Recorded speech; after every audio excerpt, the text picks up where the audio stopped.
For more on this, we're joined by Ambassador Mark Ginsburg. He is the former U.S. ambassador to Morocco for the Clinton administration and the senior advisor at the moment to the Counter-Extremism Project. Also with us is Gunnery Sergeant Jessie Jane Duff, retired from the retired Marine Corps. She's also a senior fellow at the London Centre for Policy Research. Thank you both for being with us. And Jane, let's talk about the significance of Hezbollah as a threat here. It's believed to have an arsenal of over 100,000 rockets and missiles. That's larger than most European countries. Some of those can actually reach the entire territory of the State of Israel. How big of a threat is Hezbollah?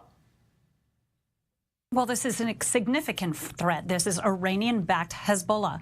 And I need to mention that back in 1983, everyone has heard of the Marine barracks bombing in Lebanon that was conducted by the Iranian-backed Hezbollah. So the threat has been astronomical throughout the world, considering the death toll that these forces can commit against humanity. Benjamin Netanyahu made it very clear that their intention was to take over Galilee, to bring the forces into Israel and have the attacks take place within their own borders. When you have that type of a significant threat coming through tunnels, there would have been no way for IDF to stop this had they not been discovered. Hamas has already been discovered to have had tunnels down in the other parts of Israel. So they know that this has happened in the past. It is a real threat. And as one Israeli had indicated, the rest of the world doesn't have to live within 100 meters of a tunnel coming up into their bedroom and being attacked to this level.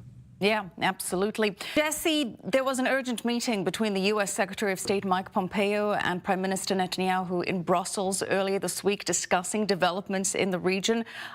Reports that Israel is asking for America's support in the event of an Israeli strike against Hezbollah targets.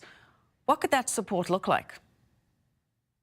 Well, I suspect that the United States is going to be lockstep in charge with this, because we're talking about not just Hezbollah, we're talking about Iran. We have made it very clear with our treaties that they were no longer supposed to participate in this act of terrorism, that they continue to fund and push throughout the world. The world's largest state sponsor of terrorism is alive and well, and it seems as if the sanctions toward Iran have not been as effective as we would have hoped at this point. They're not taking it seriously, nor will they ever. Secretary Pompeo has probably discussed this extensively with Benjamin Netanyahu, and I would suspect that the United States Armed Forces will be ready to do any type of campaign with the Israeli forces should it be necessary. This is an act of aggression to build tunnels. It is quite prolific to see that their forces could enter into the country without any resistance from Israel had they not been discovered, and this would have been astronomical death toll to the Israeli people. Gunnery Sergeant Jessie Jane Duff, thank you. Appreciate your analysis.